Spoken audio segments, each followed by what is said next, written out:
You're probably scrolling through social media right now, watching someone else's vacation, someone else's promotion, someone else's life, and feeling like something's missing from yours.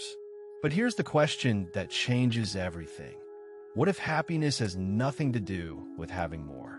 What if everything you need to be genuinely, deeply content is already within you, waiting to be unlocked? 2,000 years ago, the most powerful men in the Roman Empire discovered something radical. They realized that the endless pursuit of wealth, status, and possessions was making them miserable. And the solution wasn't complicated, it was revolutionary.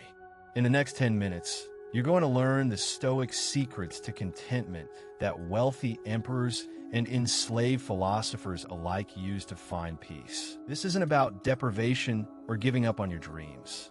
It's about rewiring how you think about what makes life worth living. Let's begin. Marcus Aurelius was the most powerful man in Rome. He commanded legions, controlled an empire's wealth, and lived in palaces. Yet in his private journal, which we now call Meditations, he wrote something that sounds almost impossible from someone in his position. Very little is needed to make a happy life. It is all within yourself, in your way of thinking. This wasn't the sentiment of a poor philosopher. This was the emperor himself, admitting that power and riches hadn't delivered happiness. Aurelius wrote this during the Stoic movement's golden age, roughly 170 AD. He ruled during plague, war, and constant crisis. Yet he discovered something that separated him from the emperors before him who descended into madness, paranoia, and cruelty. He realized that external circumstances, the palace, the power, the gold, weren't the source of his peace. His peace came from how he chose to interpret and respond to his life. That internal freedom became his foundation. The insight here is radical. If happiness came from possessions and external circumstances, then wealthy people would be the happiest people alive. But you know this isn't true. You probably met wealthy people who are miserable, stressed, and always wanting more. And you've probably met people with very little who seem genuinely at peace. The difference isn't their bank account. It's their thinking. It's the story they tell themselves about what they have and what they need. Aurelius understood that your mind is the only territory you truly control. External things, money, status, health, reputation, can all be taken away.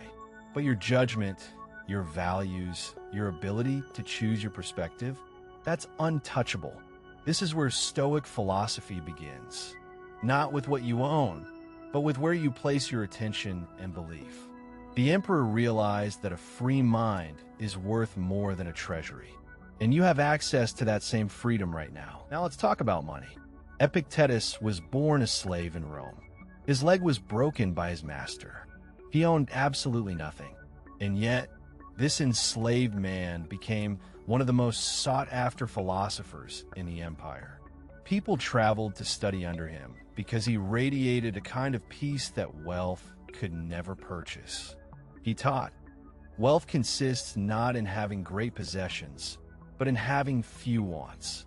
A man with nothing had discovered the secret that billionaires spend their lives searching for. Think about this equation. Happiness equals what you have divided by what you want. If you want two things and have one, you're 50% happy. If you want one thing and have one, you're 100% happy. If you want 10 things and have one, you're 10% happy. Most people try to increase the numerator. They work harder, earn more, buy more stuff. But Epictetus found the inverse solution. Decrease the denominator. Want less. This isn't depressing. It's liberating. Because wanting less is something entirely within your control right now. Let me give you a concrete modern example. Sarah makes 6 figures as a marketing executive. She has the apartment, the car, the designer clothes. But she's chronically stressed. She checks her bank account obsessively. She upgrades everything.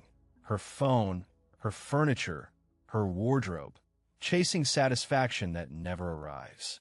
She wants more, because wanting more has become her identity. Then her cousin James, who works in education and makes half what she does, seems genuinely happy. He drives an older car, lives in a modest apartment, but he doesn't obsess over upgrades. He's satisfied. The difference isn't their income, it's their wants. Here's what the Stoics understood about wants. Most of them are manufactured. Your neighbor gets a thing, and suddenly you need that thing.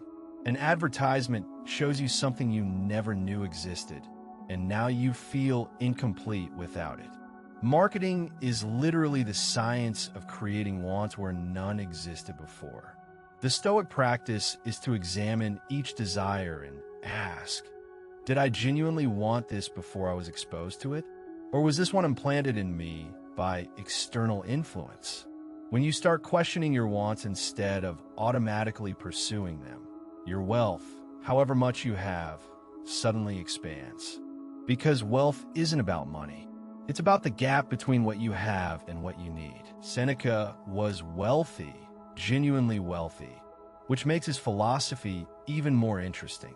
He wrote, "True happiness is to enjoy the present, without anxious dependence upon the future." Notice the word he used, anxious. Anxiety about the future is the thief of present contentment. Most of us are living in some imaginary future where we finally have enough, finally relax, finally feel safe. But that future never comes. There's always another goal, another fear, another condition we're waiting to meet. Think about what Seneca is saying. Happiness isn't dependent on the future. It's dependent on how you experience what's actually happening right now. He's not saying don't plan. He's saying don't let your planning poison your presence. You can work toward goals without making your contentment conditional on achieving them. You can improve your circumstances while being genuinely satisfied with your circumstances. These aren't contradictory. Most people operate on a strange assumption. I'll be happy when I get the promotion, when I have the relationship, when I have the money. But when is a trap? Because even if you achieve it, there's always another when. Let's get practical. Here's a Stoic exercise you can do today. Spend 5 minutes imagining you've lost everything you have. Your apartment is gone. Your possessions are gone. Your money is gone. Sit with that discomfort. Then ask yourself, am I still alive? Can I still think? Can I still choose my response to what happens? Can I still be kind? Can I still find meaning? The Stoics called this negative visualization, and it rewires your brain. It reveals that most of what you fear losing is less important to your actual happiness than you thought. And it makes you grateful for what you have right now. Not in some saccharine way, but genuinely grateful. Second practice, create a simple life audit. Write down everything you own, not for inventory purposes, but to notice, how much of this do I actually use? How much brings me genuine value versus just cluttering my mental and physical space? The Stoics practiced voluntary discomfort, occasionally going without to remember what's essential. This isn't masochism, it's clarity. Eat simple food for a day. Sleep on a harder surface. Wear your least fancy clothes. Notice that you're fine. You're more than fine. This rewires your baseline for contentment. You stop thinking that comfort is a necessity and start recognizing it as a luxury. Third practice, and this is the most important, examine your language about the future. Notice how often you say, I can't relax until, or I'll be happy when. Start catching these statements, then consciously reframe them. Instead of, I'll be happy when I get the promotion, try, I'm working toward the promotion and I'm satisfied with my current effort and circumstances. Instead of, I can't enjoy this until I have more money, try, I'm grateful for this experience right now, and I'm also working to improve my finances. This subtle shift in language reflects a genuine shift in how your nervous system operates. You're teaching yourself that contentment and growth aren't opposites. You can hold both. The practical Stoic path to contentment is daily.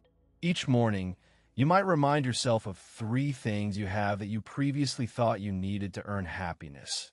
Your ability to choose your response, your freedom to direct your attention, and your access to meaningful thought and connection. These costs nothing. No one can take them. By midday, pause and notice. Am I anxiously focused on the future, or am I present? If you notice anxiety, simply name it. This is anxiety about the future. Don't fight it. Observe it. Then ask, can I do anything useful about this right now? Usually the answer is no. So your job is simply to redirect your attention to what you can control and what's actually here. The Stoic secret isn't that you should want nothing or that ambition is wrong. It's that happiness isn't a destination you reach when you finally have enough. Happiness is a daily practice of appreciating what you have, questioning what you want, and choosing to be present rather than anxiously reaching towards some future version of yourself. Marcus Aurelius had an empire, Epictetus had nothing, and Seneca had wealth. And all three found that contentment comes from the same place, your own thinking. You don't need to transform your life or give away your possessions to practice Stoic contentment. You just need to change what you pay attention to and how you talk to yourself about what you need. Start small. Practice negative visualization. Do a life audit. Catch yourself when you're saying, I'll be happy when, and pause. Notice what you already have. Real contentment is built moment by moment, day by day, through the repeated choice to appreciate your life as it is. If this resonated with you, if you felt something shift in how you're thinking about contentment and happiness, subscribe for weekly Stoic wisdom. I'm here to help you build a philosophy for life that actually works. Thank you for watching.